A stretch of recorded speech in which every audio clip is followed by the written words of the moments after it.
साईं की बात। बच्चे, तुम ना कोई साधारण मनुष्य नहीं हो मेरे बच्चे। तुम कोई साधारण व्यक्ति नहीं हो। तुम मेरे बच्चे हो। विशेष तौर पर तुम्हारे बाबा ने, तुम्हारे साईं ने तुम्हें चुना है। तुम जानते हो कि मैं हर किसी को नहीं चुनता। इस दुनिया में लाखों करोड़ों बच्चे हैं मेरे, लाखों करोड़ों। क्या मैंने सबको चुना? क्या सब मेरा नाम लेते हैं? देखो ना अपने आसपास, क्या सब मेरा नाम ले रहे हैं? क्या नहीं ना। तुम मेरे सिर्फ और सिर्फ कुछ चुनिंदा बच्चे हो, कुछ विशेष बच्चे हो जिन्हें मैंने खुद चुना है, जिन्हें हजारों लाखों में मैंने चुना है। तुम तो मेरे वो नायाब हीरे हो, तुम तो मेरे वो नायाब मोती हो जो बहुत पवित्र है, जो बहुत पवित्र आत्मा है। हर कोई दुनिया में ना पवित्र नहीं। तुम एक पवित्र आत्मा हो मेरे बच्चे, जिसके अंदर मैं वास करता हूँ, जिसके अंदर तुम्हारा साईं वास करता है, जिसके अंदर वो परमात्मा वास करता है, जिसके अंदर ममता है, दया है, मान सम्मान, इज्जत, सब कुछ है। तुम्हारे अंदर ये सब कुछ पता है क्यों है? क्योंकि तुम्हारे अंदर ना परमात्मा है, तुम्हारे अंदर ईश्वर का अंश है, तुम्हारे अंदर तुम्हारा साईं वास करता है। कभी ध्यान देना। और तुम्हारे से लोग बहुत आकर्षित होते हैं ना, तुम जहाँ भी जाते हो तुमसे लोग आकर्षित होते हैं ना, वो इस कारण होते हैं। जो भी मेरा बच्चा आध्यात्मिक रास्तों पर चलता है ना, चाहे वो कैसा भी हो, उससे सब आकर्षित होते ही होते हैं। क्योंकि जो मनुष्य, जो व्यक्ति, जो मेरा बच्चा अध्यात्म के रास्ते पर चलता है ना, उसके साथ हमेशा दिव्य शक्तियां होती ही होती हैं, सकारात्मक ऊर्जा होती ही होती है।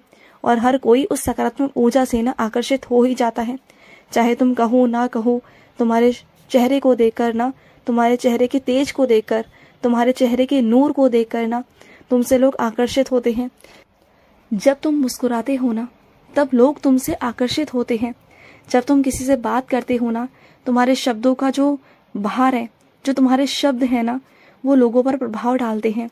तुम्हारी कही हुई बात ना हर कोई समझने की कोशिश करता है, चाहे वो उस पल समझे ना समझे, लेकिन बाद में वो तुम्हारी बातों को जरूर सोचता है, जरूर सोचता है।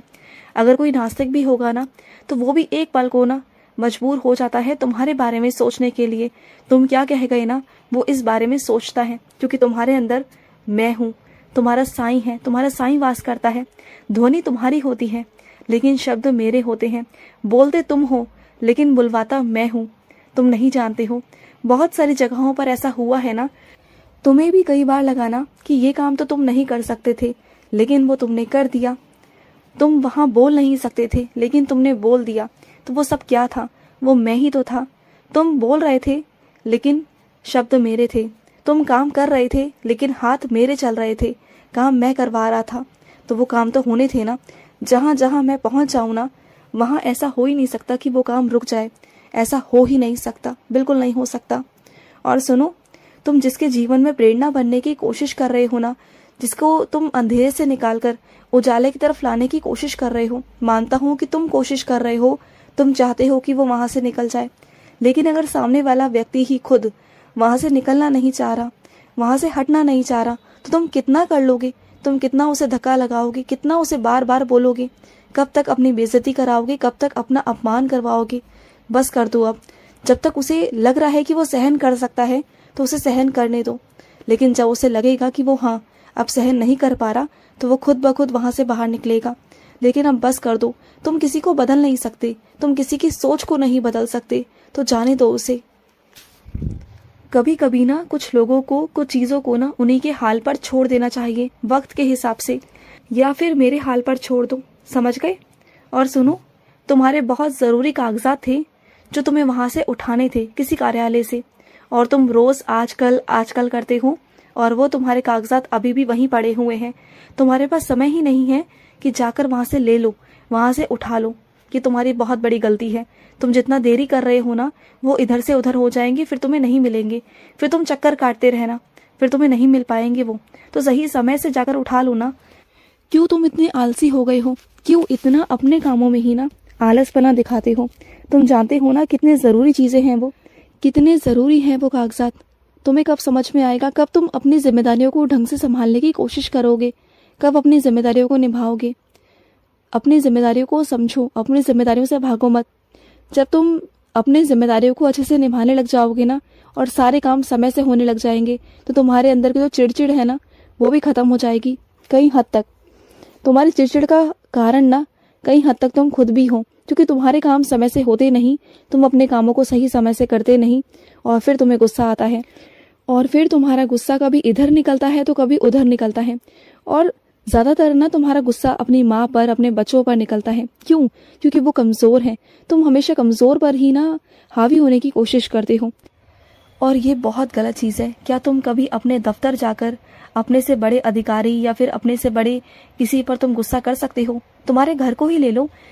क्या तुम्हारे घर परिवार में जो बड़े बुजुर्ग हैं, जिनकी तुम इज्जत मान सम्मान करते हो, क्या तुम उन पर अपना गुस्सा निकाल सकते हो? नहीं निकाल सकते ना। तो फिर कमजोरों पर ही तुम्हारा गुस्सा क्यों निकलता है? हाँ, वो सहम जाते हैं, वो डर जाते हैं, उन पर गुस्सा मत किया करो। एक दिन ऐसा आएगा कि वो तुमसे नफरत करने लग जाएंगे, तुमसे बात तक नहीं करेंगे। तो अपने गुस्से पर थोड़ा सा काबू रखो कि तुम्हारा गुस्सा कहाँ निकलना चाहिए और कहाँ नहीं। और बेफालतू की चीज़ों पर जो बेकार की हैं, जो व्यर्थ ही हैं, तुम्हारा गुस्सा करने से कुछ होगा तो नहीं ना। बल्कि अपने आप को बदलो, अपनी चीज़ों को बदलो, अपने समय को बदलो, अपने कामों को सही समय से करो। देखो तुम्हें गुस्सा नहीं आएगा और तुम्हारे सारे काम सही समय से भी होंगे। समझ गए? और सुनो, जिन मेरे बच्चों ने व्रत रखा हुआ है ना, तो सुनो मेरी बात को। खाली पेट बिल्कुल मत रहना। मेरी पूजा खाली पेट बिल्कुल भी मत करना, क्योंकि खाली पेट अगर तुम साईं चरित्र पढ़ने बैठोगे, या फिर तुम मेरा व्रत रखोगे, या तो मेरी आरती करो, या जो भी करो ना, चाहे तुम मेरा कष्ट निवारण मंत्र पढ़ो, तुम्हारा मन नहीं लगेगा। जब तक तुम्हारी आत्मा तृप्त नहीं होगी ना, तुम्हारा मन नहीं लगेगा। तो जो भी मेरे बच्चे व्रत रख रहे हैं वो भी, और जो नहीं रख रहे हैं वो भी, मैं दोनों को बोलना चाहता हूँ कि दोनों ही भूखे पेट नहीं रहेंगे, खाते रहेंगे सही समय से। और अपने आप को थोड़ा आराम भी देना, क्योंकि आराम भी ना बहुत ज़रूरी है मेरे बच्चे। और सुनो मेरी बात को, बहुत जल्द ना तुम किसी यात्रा पर जाने वाले हो। तुम्हें यात्रा पर जाने का मौका प्राप्त होने वाला है। अब तुम जाओगे और किसी और के साथ जाओगे। इस बार तुम किसी और के साथ जाओगे उस यात्रा पर, और वो यात्रा तुम्हारी बहुत अच्छी, बहुत यादगार होने वाली है, बहुत अच्छी। तुम देखना, जिस यात्रा का तुमने सोचा भी नहीं था ना, वो यात्रा तुम्हारे जीवन में अचानक से होगी। तुम कहीं बहुत दिनों से जाना चाहते थे पर जा नहीं पा रहे थे, पर अब वो समय आ चुका है कि मैं तुम्हें वहां भेजूं, उस यात्रा पर, उस जगह पर भेजूं। पर अभी से नहीं बताऊंगा, अभी बता दूंगा तो फिर वो चीज़ें खत्म हो जाएंगी ना। मैं वो तुम्हारे चेहरे पर खुशी, वो तुम्हारी आंखों की चमक देखना चाहता हूँ। जब अचानक से तुम्हें खबर आएगी ना कि तुम्हें वहां जाना है और तैयारी करो, फिर देखना तुम कैसे झूम उठोगे, कैसे पागलों की तरह दीवाने हो जाओगे। तुम मेरे पास भागे भागे आओगे बताने के लिए कि बाबा देखो मैं आ रहा हूँ, मैं आ रहा हूँ वहाँ पर। फिर देखना तुम खुशी से झूम उठोगे। तुम देख लेना मेरे बच्चे।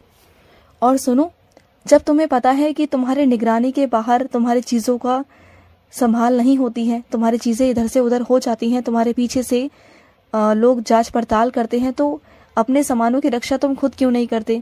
अपने सामान को तुम सही तरीके से सुरक्षित जगह पर क्यों नहीं रखते हो? अपने सामानों की रक्षा तुम्हें स्वयं करनी चाहिए, तुम्हें किसी के भरोसे नहीं छोड़ना चाहिए। देखो, अपने सामान की रक्षा खुद से करो, क्योंकि तुम्हारे सामान पर ना बहुत लोगों की नज़र है, और तुम्हें तुम्हारे सामानों की रक्षा स्वयं से करनी चाहिए। जब तुम तुम्हारे कमरे में नहीं होते ना, इधर से उधर होते हो या फिर घर से बाहर जाते हो ना, तुम्हारे पीठ पीछे तुम्हारे कमरे की जांच पड़ताल होती है, ढूंढा ढांडी की जाती है, बहुत सारी चीज़ें इधर से उधर भी होती हैं। तुम्हें कई बार महसूस भी हुआ कि तुम्हारी कुछ चीज़ें इधर से उधर रखी गई, तुम्हें कई बार शक भी हुआ, लेकिन तुम पकड़ नहीं पाए। लेकिन इस बार चिंता मत करना, मैं तुम्हें रंगे हाथों पकड़वा दूंगा, लेकिन फिर भी कहूँगा कि सावधान रहो। और कुछ चीज़ें ऐसी हैं जो किसी के हाथ नहीं लगनी चाहिए तुम्हारी, वो तुम्हारी बहुत और यादगार चीज़ें हैं तुम्हारी, वो किसी के हाथ नहीं लगनी चाहिए, क्योंकि उससे तुम्हारे भाव जुड़े हैं और वो लोग उसका मजाक बना देंगे। तो मैं चाहता हूँ कि तुम उन चीज़ों को वहाँ से हटा दो। मैं किन चीज़ों के बारे में बात कर रहा हूँ ये तुम बहुत अच्छे से जानते हो, तो उन चीज़ों को वहाँ से हटा दो जो लोगों की नज़रों में नहीं आनी चाहिए। समझो मेरी बात को, और अपनी स्वयं की रक्षा खुद से करो। और मेरी इन बातों को हल्के में बिल्कुल भी मत लेना, ये बात बहुत गंभीर है जो आगे चलकर बहुत बड़ा रूप ले सकती है, तो समझो इस बात को। खुश रहो। आज का रात्रि साई संदेश समाप्त हुआ।